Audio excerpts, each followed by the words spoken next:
comecei a perceber, puxa vida, hoje é o meu aniversário. Não o aniversário de nascimento, mas o aniversário quando eu pisei no solo brasileiro. Foi 14 de setembro de 1962, 51 anos. E eu louvo ao Senhor pela maneira que Ele tem estado com a gente, e nós somos agora o povo brasileiro, né? Amém. E nós temos 4 filhos brasileiros e 3 netos brasileiros, né? E uma alegria estar com os irmãos. Quando o pastor Eduardo me convidou para pregar, ele compartilhou comigo aquilo que a igreja estava para fazer e fez de fato na semana passada.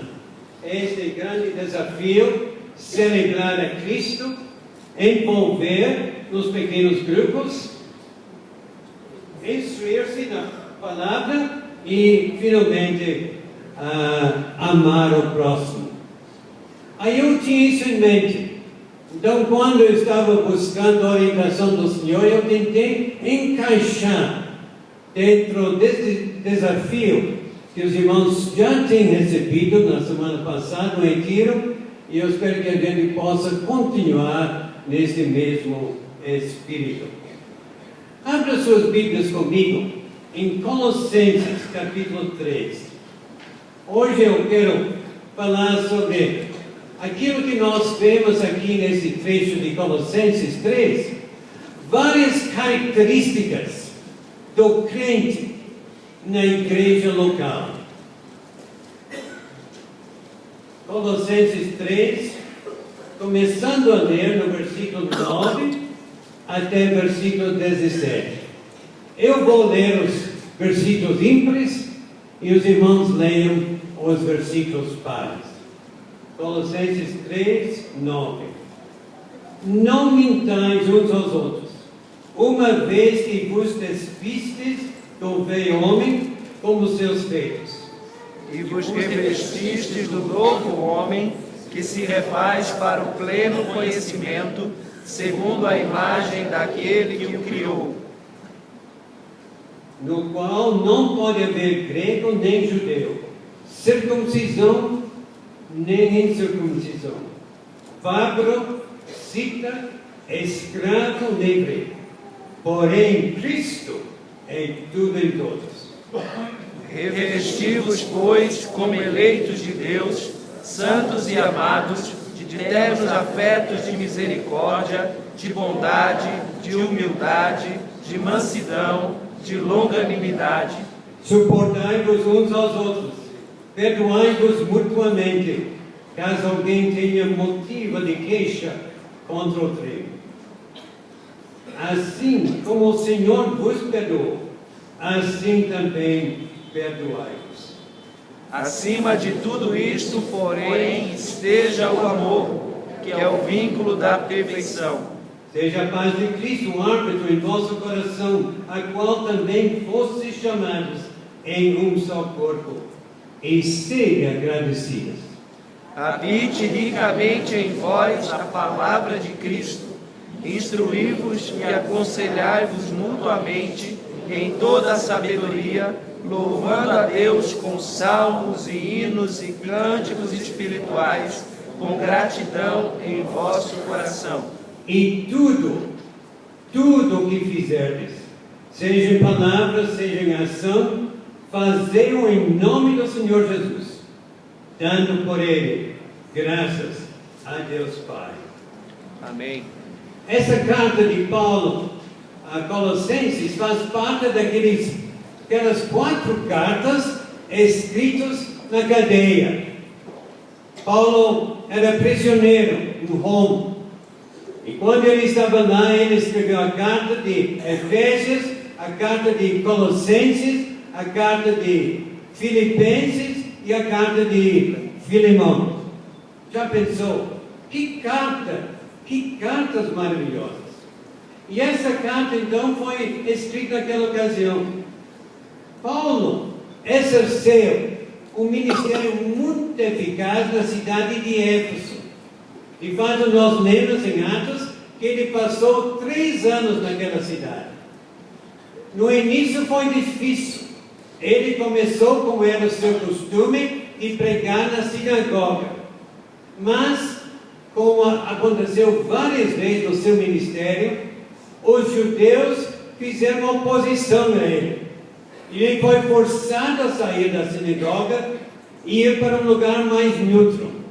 E ele foi, de fato, para o lugar que nós notamos que é chamada Escola de Tirano. E durante o dia, no período da sexta, ele então exerceu um ministério muito abençoado, todo dia. Quando é hora para descansar, o povo se agregava para esse salão grande. E durante 2 anos, Paulo ensinava a palavra. E o resultado que Lucas escreveu lá em Atos 19, versículo 10, durante isto, por espaço de 2 anos, dando ensejo a que todos os habitantes da Ásia ouvissem a palavra do Senhor. Todos os habitantes da Ásia ouvissem a palavra do Senhor. Tanto judeus como gregos. E provavelmente, um dos convertidos naquela época era um homem chamado Epáfras. E Epáfras então voltou para a sua cidade, a cidade de Colossos, e lá ele, pelo menos os comentaristas acham que foi ele que começou a igreja lá em Colossos. Porque Paulo podia escrever aqui no início da carta, versículo 7, do capítulo 1, fostes instruídos por Epáfras, nosso amado conservo, fiel ministro de Cristo. Agora, quando Paulo escreveu essa carta, vários anos tinham passado. E a igreja começou a ter alguns problemas. E esse foi o motivo porque Paulo, então, escreveu essa carta para os colossenses. Para incentivar, para desafiar os crentes a assumir o seu papel como luz no meio das trevas. Eu creio que é bem apropriado que a gente estude isso hoje, no dia do aniversário da igreja. Eu sempre acho, quando eu tenho o privilégio de pregar em aniversário da igreja, eu sempre acho que o aniversário da igreja deve ser uma época de autorreflexão. Quando, como membros da igreja, nós devemos considerar como eu sou como membro da igreja. Como eu tenho sido durante o ano passado. Será que foi um membro fiel, assíduo? Será que eu fui fiel nos meus dízimos? Será que eu fui fiel na minha presença na igreja? E deve ser então uma hora de renovação dos nossos votos ao Senhor. E nós vamos notar, eu acho que tem 4 divisões nesse trecho que nós acabamos de ler. Primeiramente, nós notamos que nos versículos 9 a 11, Paulo está mostrando como as grandes barreiras foram destruídas por Deus. E ele menciona vários, versículo 11, no qual não pode haver grego nem judeu, circuncisão nem incircuncisão, bárbaro, cita, escravo, livre, porém Cristo é tudo em todos. Nós notamos 4 barreiras aqui, que foram destruídas através do Evangelho. A primeira barreira foi a barreira de nascimento, de nacionalidade. Não pode haver grego nem judeu. Nós notamos que nações que antes demonstraram antagonismo, passaram a sentar juntas à mesa do Senhor. O grande milagre do Evangelho é que um judeu sentava na Santa Ceia junto com o gentio. A barreira foi destruída entre os dois. Graças a Deus, nós sentimos isso aqui. O Brasil é um lugar onde tem gente de toda parte, né? Nordestinos e gaúchos sentando juntos, não é? Paulistas e cariocas, brasileiros e escoceses, né? Todos, as barreiras caem de nacionalidade. Tem também a barreira eu chamo de cerimonial e ritual, porque diz aqui, nem circuncidados e incircuncisos se unem. O fato é que nem ficam mais separados, se reúnem na comunhão do povo de Cristo. Porque vocês sabem que o judeu tinha um grande orgulho em ser o povo de Deus. Eles praticaram a circuncisão, mas quando Cristo veio, Ele mostrou que não havia mais necessidade disso. E a barreira cerimonial foi derrubada. Um só em Cristo. A terceira barreira foi a barreira entre a pessoa culta e a pessoa iletrada. Nós notamos aqui o bárbaro e Cita. Cita era um povo terrível, cruel. Mas quando o Evangelho alcançou este povo, a barreira foi destruída e o bárbaro era simplesmente alguém que não era judeu. Os gentios eram considerados bárbaros. E essa grande barreira foi destruída por Cristo. E a quarta barreira é a barreira de classes. Eu acho que essa é mais interessante ainda. Entre rico e pobre, escravo e livre. Nós notamos que quando Paulo escreveu a carta a Filemão, nós notamos que lá ele mostra para Filemão que o seu escravo Onésimo que tinha fugido, mas agora era o servo do Senhor. Então ele era um com Filemão. Não havia mais diferença, barreira que separava. O escravo do livre foi destruído. Graças a Deus, nós que somos aqui hoje, redimidos pelo sangue de Cristo, nós somos um em Cristo. E como Paulo mesmo diz, porém, Cristo é tudo em todos. Glória a Deus. Mas Paulo continua.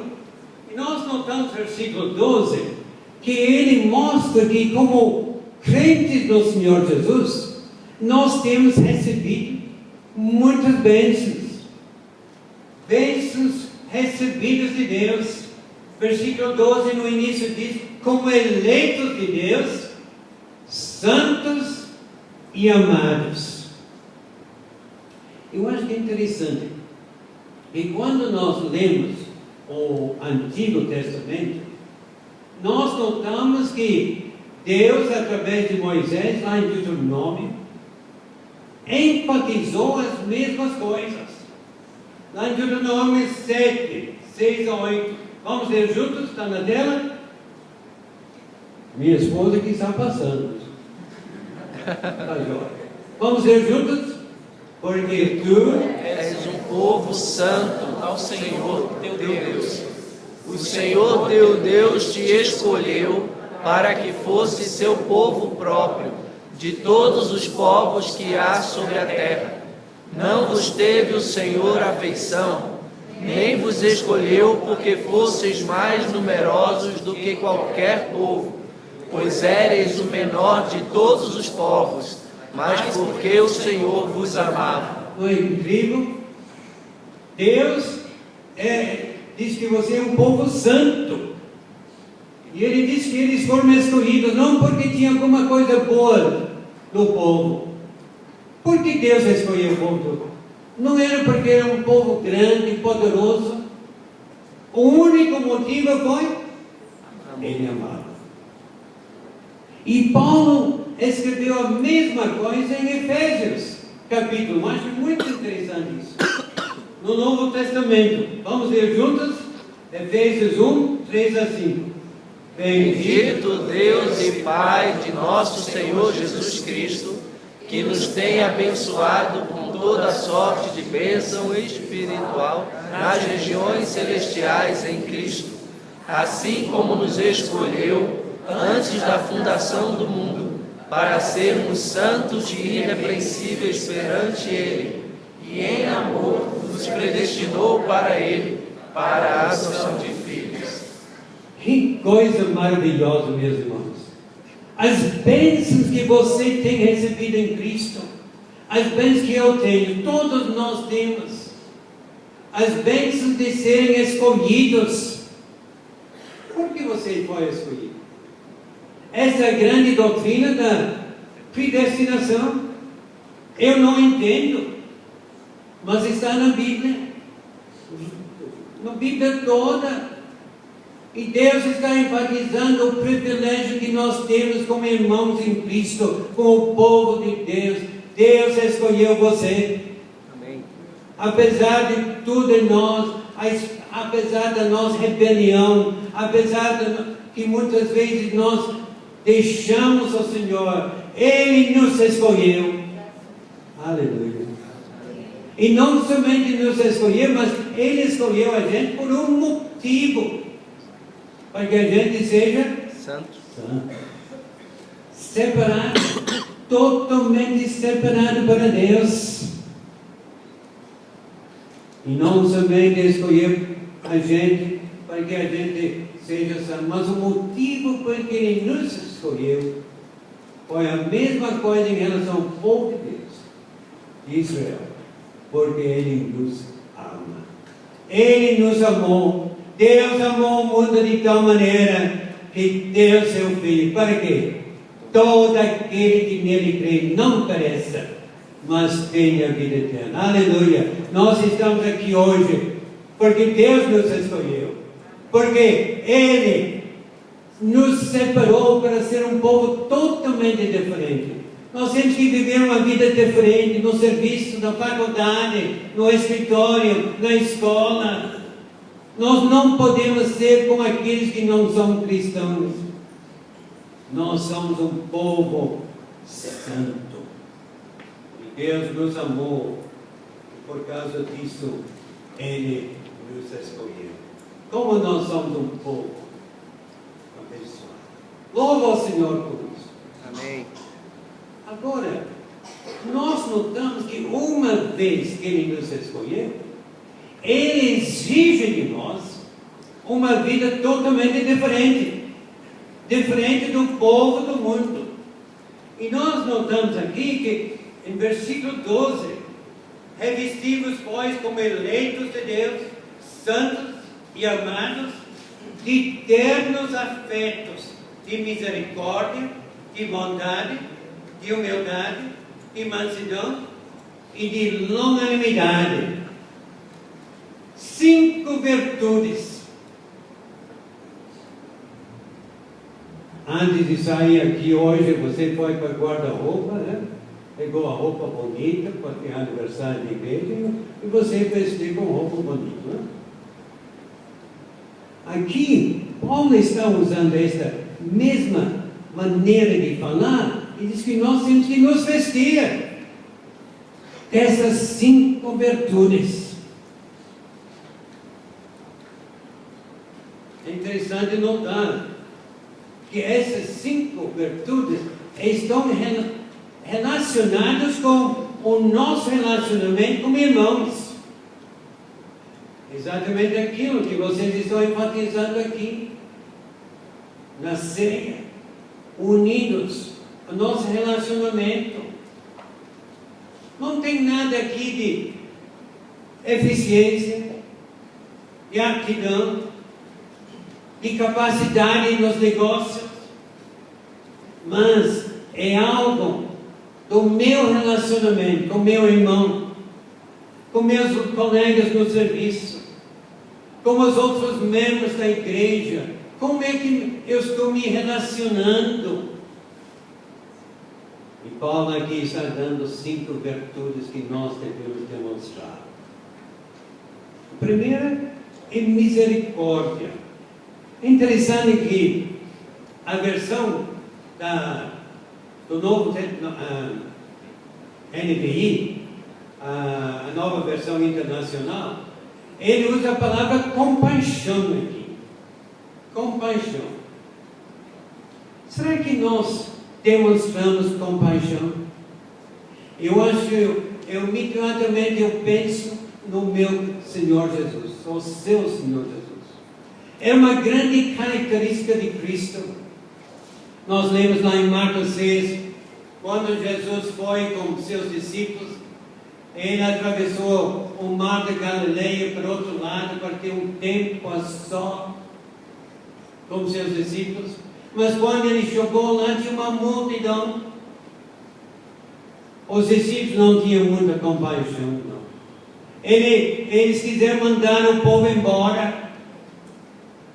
Mas nós lemos lá, quando Jesus viu as multidões, compadeceu-se delas. E essa deve ser uma característica nossa. Compaixão. Será que nós temos compaixão? Compaixão com as multidões lá fora dessa grande cidade, a capital. Tanta gente sem Cristo indo para o inferno, indo para uma eternidade perdida de sofrimento que a Bíblia nos ensina. Gente totalmente perdida. Jesus disse, João disse que, desculpe, o Marcos 6, mostra que quando Jesus viu as multidões, ele viu as multidões como ovelhas sem pastor. Ovelhas são animais estúpidos, totalmente. Não são como gato, nem como cachorrinho na casa do pastor, não como gado, porque todos esses outros animais sabem o caminho de volta para o lugar de comida, como vocês. Mas a ovelha não. Ovelha sem pastor é um animal totalmente perdido. Eu me lembro, lá na minha terra, na Escócia, eu fui com outro pastor para o norte do país, onde as ovelhas andam à vontade nas estradas. Era uma estrada bem estreita. E quando nós chegamos a uma certa altura na estrada, havia um grande rebanho de ovelhas no meio da estrada. Ele não podia passar. Então eu não era meu motorista, então eu saí meu bobo, né? Pensando que eu podia empurrar as ovelhas fora. Não tinha jeito. Animais são burros, né? Mas de repente, uma figura solitária apareceu lá no horizonte. Era o pastor. E de repente ele fez um som que quase a gente não podia ouvir. E imediatamente as ovelhas se levantaram e correram, porque conhecem a voz do pastor. Mas sem o pastor, ovelha um animal perdido. E meus irmãos, há tantas ovelhas perdidas lá fora, tantas pessoas sem Cristo, e como nós precisamos ter a compaixão que Cristo tinha para com as multidões. Compaixão, você tem? O seu vizinho que não conhece Cristo está preocupado? Seu colega de serviço? Eu me lembro que uns anos atrás eu levava um grupo de alunos do seminário para visitar uma igreja, e não era uma igreja nossa denominação, era outra igreja. E quando a gente, depois de fazer trabalho de evangelização, era o intervalo para depois participar do culto. E eu comecei a conversar com o pastor, descobri que ele trabalhava numa firma, montador de carros lá em São Bernardo, onde um presbítero da nossa igreja trabalhava. Ah, você conhece fulano? Eu disse, presbítero fulano. Ah, não. Qual o nome dele? Aí eu disse, ele trabalha na sala em frente da minha. Mas presbítero? Nem sabia que era crente. Foi um choque para mim. Aí no domingo seguinte, quando eu estava na minha igreja, né, com muito tarde, né, eu cheguei a esse presbítero e disse, eu me encontrei com um amigo seu semana passada. Qual o nome? Pastor fulano. Só ele disse que ele trabalha na sala em frente da sua. Né? Ele, pastor, nem sabia que era quem. Olha, é triste isso. Não porque era pastor, nem presbítero. Mas como crente, nem sabiam. E trabalhavam 17 anos. Qual foi o testemunho desses dois? Os seus colegas sabem que você é crente? Você dá um bom testemunho da sua fé? Tão importante que nós mostramos realmente que nós temos compaixão para os perdidos. Depois Paulo continua bondade, pois a bondade do Senhor dura para sempre, disse Salmo 52. E Pedro, quando ele estava falando disso, ele disse, acrescentar a sua fé, a piedade. E a piedade é a fraternidade, a bondade. A bondade faz parte do fruto do Espírito. Então, se nós somos crentes, nós devemos produzir o fruto do Espírito, que é bondade. Como eu ajo com as pessoas? Será que eu demonstro bondade lá no trânsito, quando estou dirigindo o carro? É lá que às vezes nós não temos muita bondade. Né? Eu nunca esqueço, confesso. Uma vez eu estava numa Kombi e tinha escrito ao lado Instituto People. Aí alguém me fechou e depois parou. E eu abri a janela e eu xinguei. O rapaz saiu do carro dele e apontou para as palavras do Instituto People. Eu tinha tanta vergonha. E tinha razão. Em todos esses lugares nós temos que mostrar que nós somos diferentes, né? A bondade. Já fizemos alguns atos de bondade hoje, nessa semana que fundou. Terceira, humildade. Eu sei que o povo aqui é um povo muito humilde. Você tem pouco orgulho de ser a igreja da capital, e com razão. Mas, como crentes no Senhor Jesus, será que nós somos humildes? No trato de uns para com os outros, disse Pedro, cingi-vos todos de humildade. Como Pedro podia escrever isso? Acho que é incrível. Porque quando nós lembramos a história, eu acho que quando ele escreveu essas palavras, cingi-vos de humildade, literalmente quer dizer colocar o avental de escravo. Ele estava lembrando daquela ocasião, quando ele com os outros discípulos foram com Jesus para o lugar onde eles iam celebrar a última ceia. Quando chegaram no lugar, não tinha alguém para lavar os pés. Era o costume, as estradas poeiradas, os pés ficaram muito sujos e não tinha ninguém para fazer. E de repente eu posso imaginar você faz. Cada um querendo que outro fizesse. Até que Jesus pegou a toalha, colocou o avental de escravo e começou a lavar os pés dos seus discípulos. Uma lição de humildade.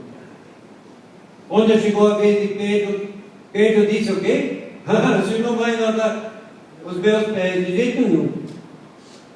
Jesus disse: Pedro, se não lava os seus pés, você não vai fazer parte. Aí Pedro reagiu: não lava o corpo todo, tipicamente Pedro. E Pedro aprendeu a lição.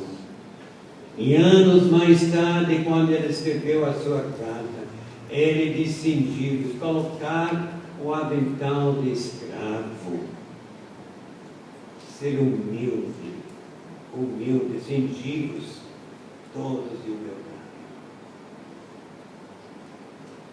4 características que nós devemos nos vestir. É a característica de mansidão. Pessoa mansa, uma pessoa controlada.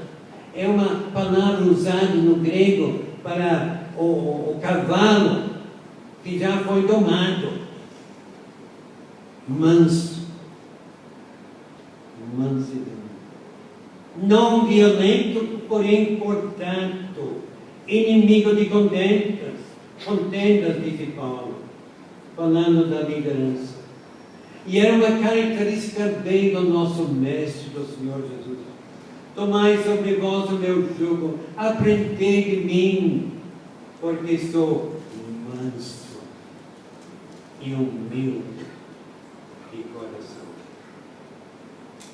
Manso. Ser manso.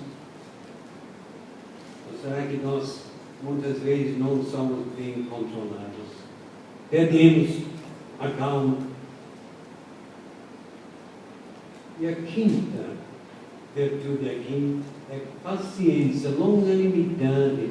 A Nova Versão Internacional coloca a palavra paciência.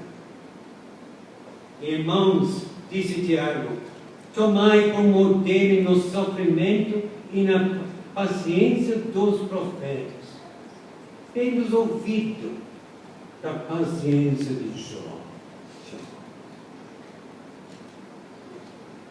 Não é fácil ter paciência. Alguém tem dito que paciência é uma virtude raramente vista em homem e nunca vista em mulher.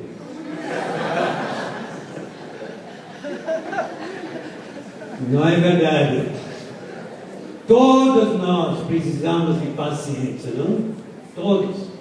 E vocês têm que ter muita paciência com o pregador, não? Mas é interessante notar que havia alguém no Novo Testamento, uma figura muito especial, que não demonstrou paciência. Quem era? Paulo. Você lembra quando Paulo e Barnabé saíram na sua primeira viagem missionária? Eles levaram um jovem, João Marcos. E João Marcos foi por algumas semanas, mas depois ele chegou e falou com Paulo e Barnabé: eu quero voltar para minha mãe. Quero voltar para casa. E ele voltou. No início da segunda viagem missionária, Paulo e Barnabé estavam organizando a equipe.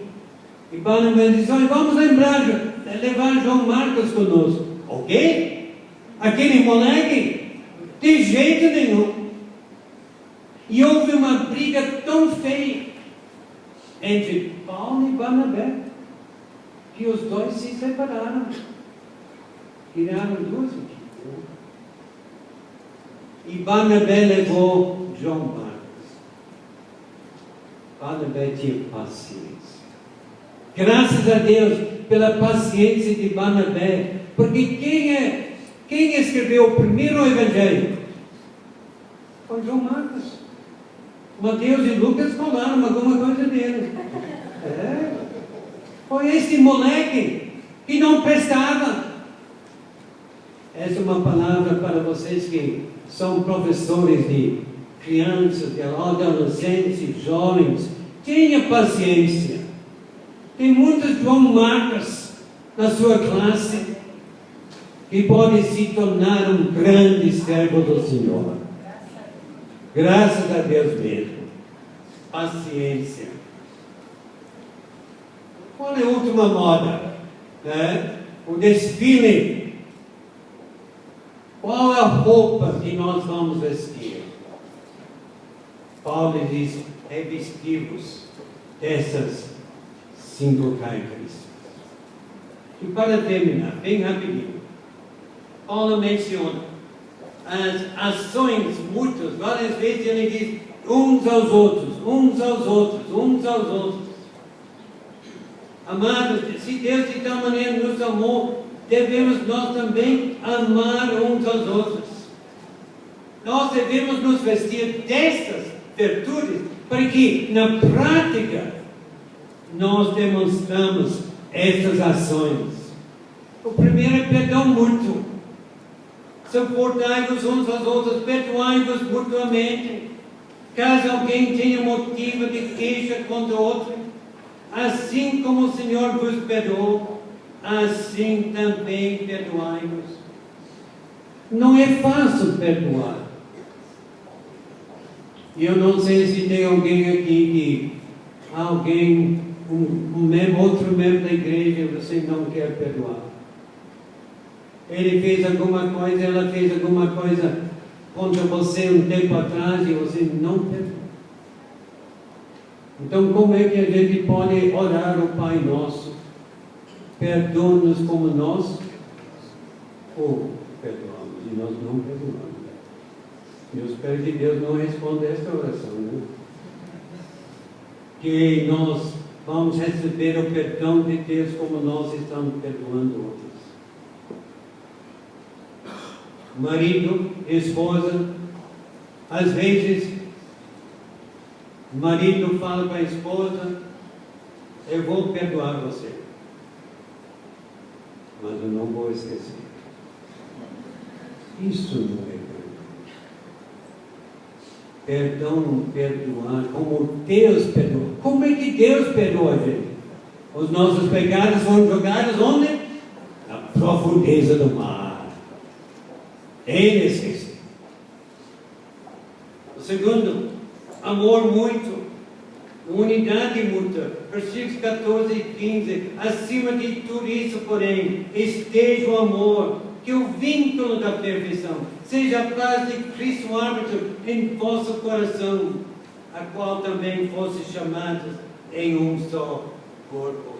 Nesta parte da carta de Paulo, Paulo está chamando os membros da igreja de Brasília hoje, para serem abertos uns aos outros, para que haja perdão mútuo e tolerância mútua no meio da comunhão do corpo de Cristo. Amor para com meus irmãos na igreja. Será que é alguém que a gente não ama? Quando a gente está saindo da igreja, em vez de pegar esse corredor, nós estamos vendo alguém que a gente não quer cumprimentar, então nós saímos por outro lado. Paulo disse em Efésios 4, com toda humildade e mansidão, com humildade, suportando uns aos outros em amor, esforçando-vos. A gente tem que se esforçar para fazer isso. Não é fácil, não é normal para a gente demonstrar amor muitas vezes. Nós temos que nos esforçar diligentemente por preservar a unidade do Espírito no vínculo da paz. Há um só corpo e um só Espírito. Eu sei que um dos grandes objetivos da ceia é exatamente isso: amar ao próximo, amar para os outros irmãos na igreja. É a igreja de Brasília, é uma igreja onde os irmãos se amam uns aos outros. A igreja local deve ser um lugar de paz, simplesmente porque cada crente é totalmente dedicado ao reino da paz. Quando Cristo reina no coração de cada membro, sua paz reinará na igreja local, na igreja comunitária.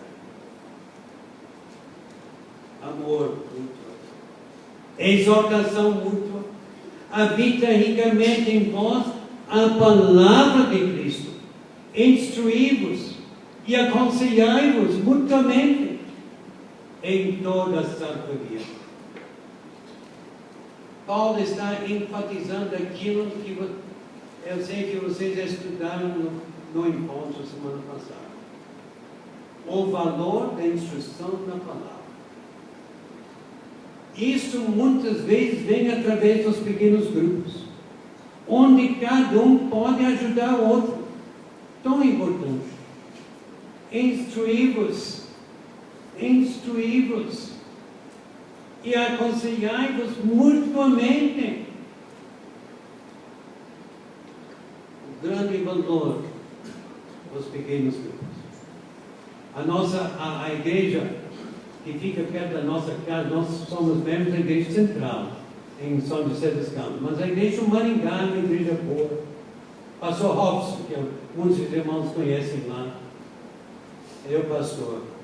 E eles estão usando esse novo material de investigando o cristianismo, tem sido uma bênção em muitas igrejas. E através disso, ele, com a ajuda de outros irmãos, mas a igreja toda abraçou o valor dos pequenos grupos.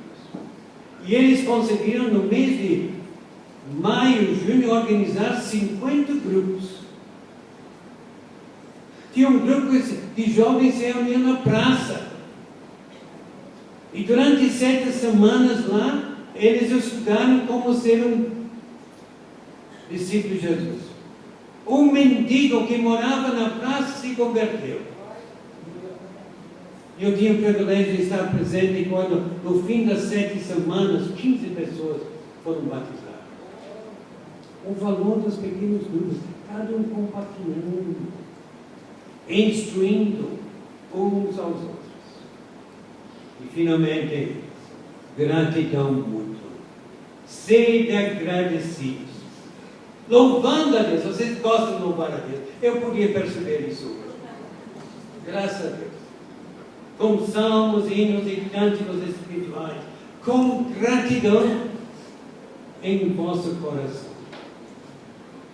E realmente, nós como povo de Deus, nós devemos ser um povo agradecido. E como nós estamos aqui no aniversário da igreja, louvando o Senhor pelos 48 anos, nós estamos louvando a Deus por tudo que Ele tem feito para nós, no meio dessa igreja. Louvando seja o Senhor. Mas será que nós já agradecemos? Uma palavra que nós sempre falamos com a nossa netinha, que sempre vem em casa, 4 anos. Quando ela pede alguma coisa, ele diz, e precisa. Qual é a palavra mágica? Obrigado. E realmente, nós precisamos dizer obrigado, Senhor, por tudo que Ele tem feito por nós. E que realmente Deus possa abençoar esta igreja. E que realmente nós coloquemos em prática aquilo que Paulo nos ensina nesses versículos de Colossenses.